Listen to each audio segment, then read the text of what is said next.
Bienvenue chez Eduxtucieux, le centre canin au service des chiens. Retrouvez tous les lundis des podcasts sur la chaîne Canicurieux sur le thème canin pour vous accompagner dans votre quotidien. Et pour plus de contenu, n'hésitez pas à découvrir notre formation en ligne d'éducation canine spécialement élaborée pour tous les maîtres chiens avec de nombreuses surprises et bonus auprès de protagonistes spécialisés du monde canin. Vétérinaire comportementaliste pour la partie complémentaire à notre métier, SPA pour la prévention et la protection, toiletteuse pour de bons conseils d'entretien pour votre toutou, vétérinaire cantonal pour connaître le domaine législatif, élevage canin pour le développement d'un chien, animalerie spécialisée dans le chien pour des conseils adaptés et de choix pour votre matériel, nutritionniste pour les conseils alimentaires sur le barf et les croquettes, et divers vétérinaires généralistes pour vous accompagner dans l'entretien de la bonne santé de votre toutou.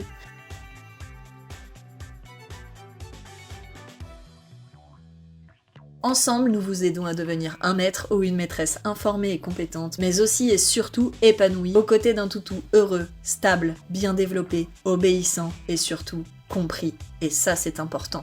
Retrouvez la formation en ligne fondamentale sur notre site internet eduxtucieux.com, rubrique formation en ligne, et rejoignez dès à présent une aventure unique, testée et approuvée par tous les maîtres chiens.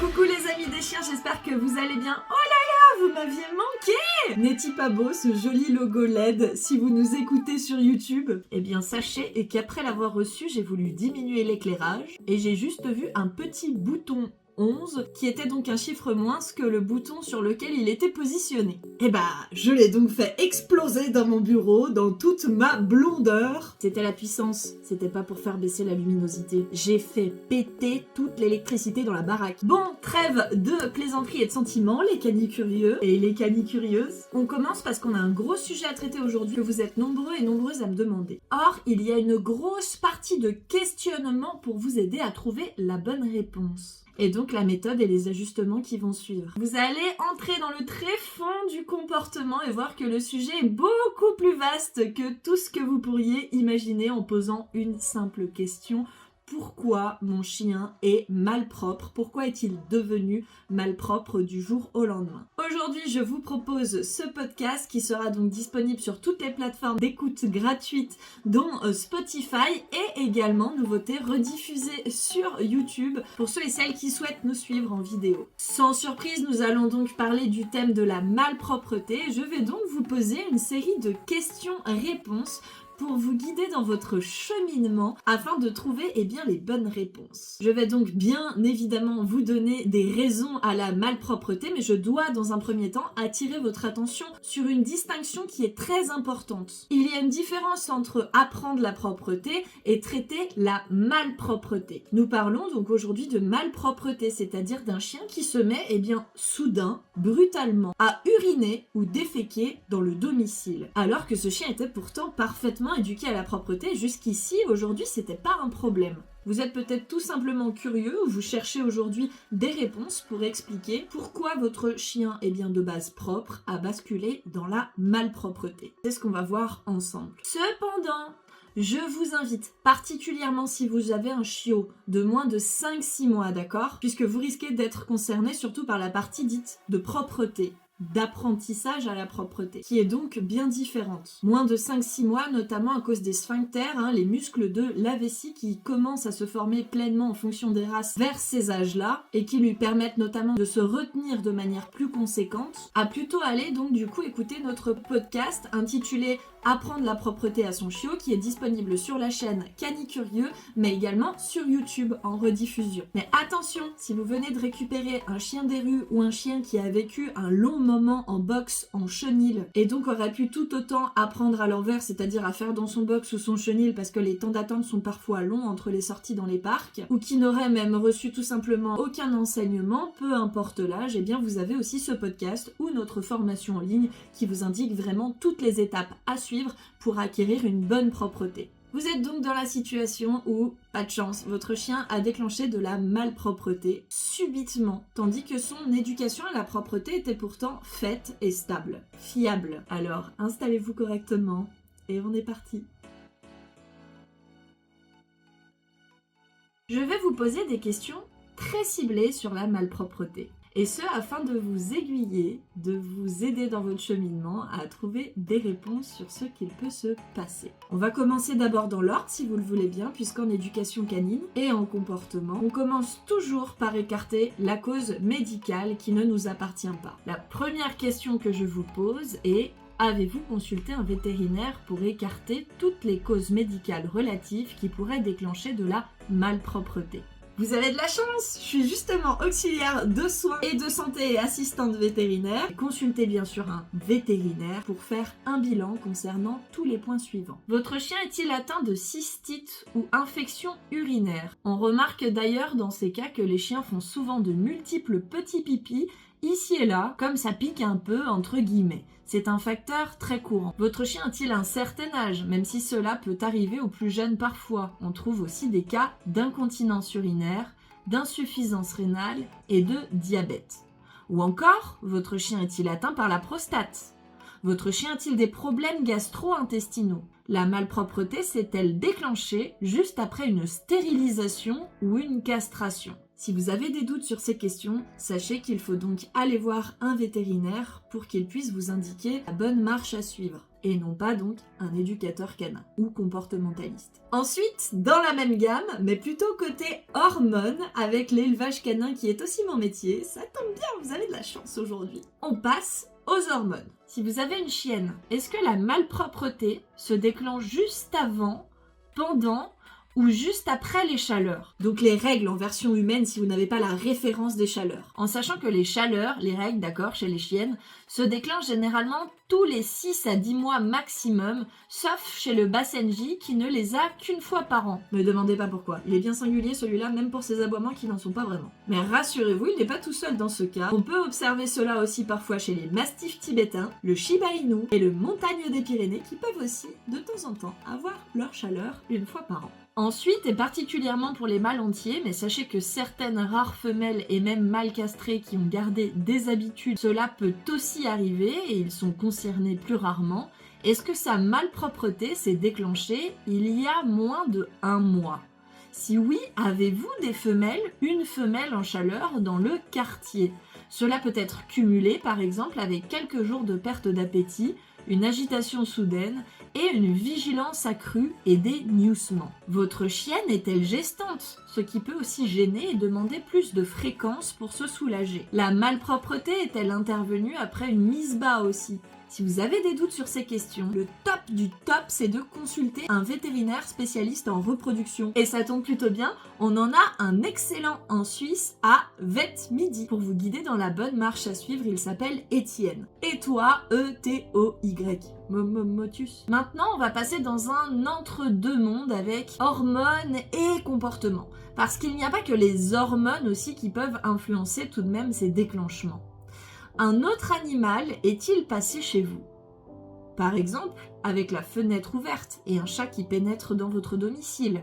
Avez-vous reçu un invité ou un animal à la maison qui aurait déclenché le marquage? Le chien pourrait ainsi marquer son territoire et ou vous avertir. Votre chien cible-t-il des affaires à vous ou à autrui, y compris des affaires d'autres animaux pour se soulager dessus? Si vous avez des doutes sur ces questions, il faut rapidement consulter un comportementaliste pour vous faire accompagner car il y aura encore des étapes, des questions parallèles qu'il pourra vous poser pour poser un diagnostic formel et donc rapidement démarrer les consignes à adopter. Ça en fait déjà beaucoup des raisons et si vous êtes encore là, je me demande pourquoi vous êtes toujours pas abonné. Vous n'avez pas partagé cette super vidéo qui vous donne plein de pistes pour résoudre un problème du quotidien qui est quand même un peu relou pour une famille et pour son chien. Moi je dis ça, je dis rien. Bon, on continue. Et là, on va s'attarder sur les changements qui sont mal associés ou sont déclenchés suite à une mauvaise compréhension ou un stress. Avez-vous changé son alimentation récemment? Ou donnez-vous par exemple de nouvelles friandises, des os? cela pourrait accélérer le transit. Cela arrive souvent quand on donne des os, adaptez donc tout simplement les horaires si cela ne donne pas de troubles gastro aussi en parallèle à vérifier. Avez-vous changé de domicile et changé donc la qualité de l'eau récemment? Une eau plus ou moins chargée en minéraux peut accélérer aussi les choses. Essayez de boire 1 litre départ en vous trompant innocemment avec la bouteille à mamie, vous comprendrez là où je veux en venir. Avez-vous changé votre routine récemment? Si oui, veuillez indiquer les changements et vous y trouverez sûrement des réponses. Y a-t-il des bruits, des manifestations relatives durant la propreté, comme une période de travaux, des voisins très bruyants, une baie vitrée donnant sur les passants qui font des singeries? Parce que oui, chez Eduxtucieux, on l'a vu aussi ça. Le chien a-t-il vécu un événement marquant, traumatisant dans le mois précédant la malpropreté? Une attaque par un autre animal? Quelque chose qui lui tombe dessus bêtement dans le domicile, où il ne se sent donc plus en sécurité et est alerte? Un décès dans la famille? De vous voir vous effondrer suite à une nouvelle est bien difficile. N'oubliez pas que vous êtes relié avec votre chien. Avez-vous subi un autre changement qui aurait pu l'affecter?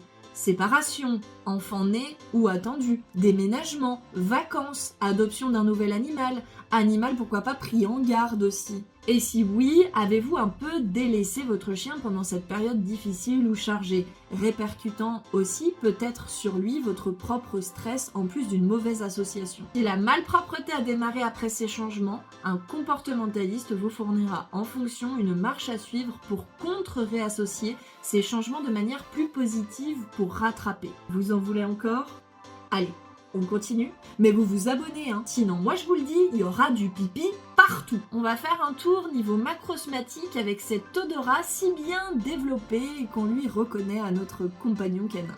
Avez-vous changé un produit ménager? Nouvelle lessive dans le panier ou sur les couvertures souillées, ou utilisation de javel sur les sols ou autres produits extrêmement dérangeants, non adaptés, sur lesquels il voudrait bien mettre ses odeurs pour atténuer l'odeur pestilentielle de ces maudits humains et de leur ménage qui nuisent à mon confort olfactif et que je souhaite faire disparaître. Bon, c'est peut-être un peu trop. Le chien urine-t-il toujours au avec un X au pluriel, mêmes endroits? Si vous n'utilisez pas non plus par exemple des produits adaptés et que le chien a mis des spots, d'accord, il a fait pipi, il a laissé des spots sur lesquels il reste des odeurs que vous avez laissées, eh bien il peut se dire « Donc la famille est d'accord? Chouette! Eh bien c'est ici que je referai pipi. » Vous êtes toujours là? Dis donc, vous allez devenir un sacré apprenti comportementaliste en herbe, vous. Vous avez peut-être toujours pas trouvé la réponse à votre question. Bon, on va passer sur les questions qui dérangent un peu plus. C'est les minutes trash clash. Vous êtes prêts? Alors on y va avec un maximum de jugement, d'énergie négative, de bouh. Non, je déconne. On est là pour se remettre en question. Après tout, on parle d'un être vivant, non? Normal. Combien de temps le chien reste-t-il en intérieur depuis sa dernière sortie? Oui, si vous êtes à plus de 4 heures, désolé, on a le droit de commencer à vous poser la question aussi. Sachez que des promeneurs de chiens, ça existe pour quelques sous sur la pause du midi. Si vous rentrez pas et que vous laissez par exemple le chien 8 heures tout seul. Faites pas vos mécontents là et vos aigris, vous savez mieux que quiconque que rester 8 heures sans pisser ou autre, c'est un peu compliqué. Donc notez les horaires de sortie et regardez un peu ce qui se passe. Posez-vous particulièrement ces questions aussi si le chien est malpropre, spécifiquement devant la porte ou devant la baie vitrée qui conduit au jardin. Je veux dire, il n'y a pas besoin d'avoir bac+10 pour saisir le message. Si vous urinez dans votre slibard devant la porte des WC publics qui est fermée parce que vous en pouvez juste plus, on va pas aller voir un médecin, ni un psychologue. Ensuite, on va entrer plus en profondeur pour regarder l'agenda du chien pour être sûr qu'il vous dit pas « Eh, tu te fous un peu de ma gueule, toi. Je suis un chien, pas une plante verte ou un nounours. J'ai le droit aussi d'avoir une vraie vie de chien. J'ai des besoins aussi. » Généralement, on regarde si au minimum 5 jours par semaine, il a ses besoins secondaires tout au plus conçus et adaptés dans l'agenda de la famille pour lui. Les besoins secondaires, c'est généralement 1 heure minimum de sortie dans des endroits variés d'un jour à un autre. Ça dépend des races aussi, Donc avec des odeurs variées et enrichissantes. Oui, donc fatigantes aussi, car beaucoup d'informations pour eux. Et ça, en liberté ou en semi-liberté avec une longe de 15 mètres, tout simplement pour pouvoir s'ébattre, bouger, évacuer la pression et souffler un coup quoi. On a aussi tous les jours des petites friandises ou des jouets jetés loin dans son dos ou cachés dans des endroits de balade variés pour lui faire travailler le mot cherche, concevoir qu'il a aussi besoin de cette dépense secondaire olfactive qui est trop souvent mise de côté par les propriétaires de chiens et d'ailleurs qui est inutile si vous le réalisez chez vous puisqu'il connaît déjà toutes les odeurs sur place. Alors vous me faites rire souvent avec vos tapis olfactifs. C'est rigolo hein, c'est école maternelle pour un universitaire, ça vous fait plaisir, vous pouvez peut-être faire une vidéo, mais ça va pas combler ses besoins secondaires olfactifs, d'accord? Il est beaucoup plus développé que ça. On a aussi le besoin de jouer, d'échanger, alors pourquoi pas 5 minutes dans vos balades aussi, ou à la maison aussi pour jouer à la balle, aux jeux de cordes ou autres. Et si cela vous est inconnu, je vous rappelle qu'on a la formation fondamentale en ligne qui vous explique étape par étape tout cela pour réussir à avoir de superbes échanges interactifs avec votre chien et les valoriser, d'accord, les intégrer dans votre éducation quotidienne. Et enfin, si le chien est sociable, est-ce que 2-3 fois par semaine, on va balader des fois avec un congénère, et je parle pas d'un chien de votre meute. La famille, c'est bien, mais les amis, c'est mieux quand même, hein, pour échanger. Le chien est un animal, rappelons-le, sociable, même s'il perd clairement la notion de vie en meute, à proprement parler avec les congénères, et qu'il répercute cela sur sa famille, ses humains. Mais bien, sachez quand même que beaucoup éprouvent encore ce besoin. Et le chien a-t-il aussi une activité masticatoire ? 4 à 5 fois par semaine aussi. C'est une activité qui est très intéressante pour évacuer le stress, la pression et générer des réponses du bonheur dans son organisme. Allez, on passe au truc logique. À quelle heure mange le chien ? Avez-vous changé l'heure sans changer les horaires de sortie pipi-caca par exemple ? L'eau est-elle à volonté, jour et nuit ? Le chien fait-il de la potomanie, c'est-à-dire qu'il boit en excès, donc a besoin aussi de sortir en excès pour évacuer. Et attention, la potomanie, les amis, c'est un trouble du comportement. Hein. Allez hop, on va vite voir l'éducateur canin comportementaliste. Et on passe naturellement au stress et à l'anxiété de séparation ou anxiété au sein du domicile, surtout si vous venez de déménager, qui peut donner lieu évidemment à de la malpropreté. Êtes-vous absent déjà lorsque votre chien est malpropre ? N'avez-vous pas trouvé de réponse dans les questions précédentes ? Si oui, avez-vous la possibilité de dire dans quelle durée intervient la malpropreté ? Bah oui, parce que vous le savez pas, mais nous on le sait. Si la malpropreté elle intervient dans les minutes qui suivent votre départ, ou même moins de 30 minutes, bingo, on est dedans ! Anxiété de séparation. Ou stress lié au domicile. Ne vous posez du coup pas les autres questions. Le chien met alors vite ses odeurs pour se rassurer, et ce, même s'il est sorti juste avant. Si oui, avez-vous disputé le chien ? Et comment ? Merci d'être le plus clair possible avec vous-même. Il n'y a aucun jugement là-dedans, on peut tous faire des erreurs. Mais sachez que cela augmente le stress et l'appréhension de votre retour, accélérant aussi le processus car le chien est incompris et stressé. Avez-vous aussi ramassé devant lui ? Le chien a-t-il des jouets d'occupation pendant votre absence ? Et si oui, lesquels ? Sont-ils adaptés ? Je vous rappelle que tout cela est aussi expliqué dans notre formation en ligne fondamentale, avec des exemples concrets de jouets. Si oui, dans quel état sont ces jouets ? Ils sont utilisés, détruits, jamais utilisés. Par exemple, s'ils sont détruits, le coco il a quand même pas mal de trucs à évacuer, posez-vous des questions. Avez-vous une caméra en plaçant votre smartphone et un second smartphone par exemple en appel visio, ou une furbo par exemple pour savoir si le chien est inquiet pendant vos absences, pleurs, aboiements, etc. Si c'est le cas, bien évidemment, on reprend l'apprentissage de la solitude dans le bon ordre. Et ça aussi, tout est expliqué étape par étape dans notre formation fondamentale. C'est la base. Et oui, parfois, si on change de domicile, on peut effectivement avoir besoin de reprendre cet apprentissage de la solitude. Surtout si le domicile a été mal associé parce que vous n'aviez pas trop en fait le temps, vous étiez un petit peu pris dans le truc, vous n'avez pas trop fait attention à votre chien, vous l'avez entre guillemets délaissé, le chien faisant très vite une association d'idées, domicile égale pas bon. Si le chien était mis en zone restreinte, vu qu'on a des personnes qui le conseillent régulièrement, je le sais, pour la nuit, ou moins de 4 heures d'absence, d'accord ? La fameuse caisse de transport ou autre zone très réduite.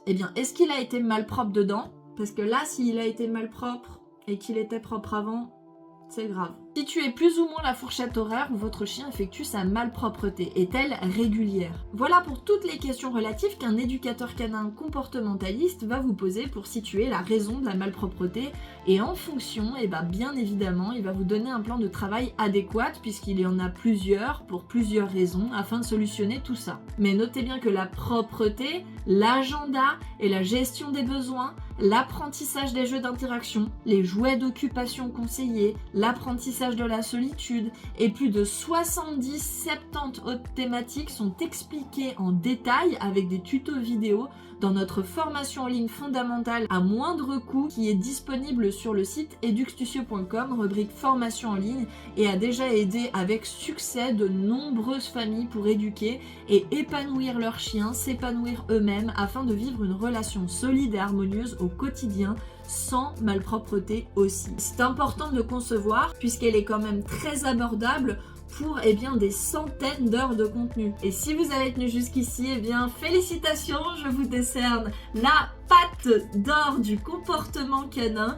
rubrique malpropreté. Alors laissez-moi un commentaire de survivant en mettant patte d'or. Et si ce podcast vous a plu, un petit pouce, un partage avec vos amis ou encore un resto Michelin. Non, je déconne.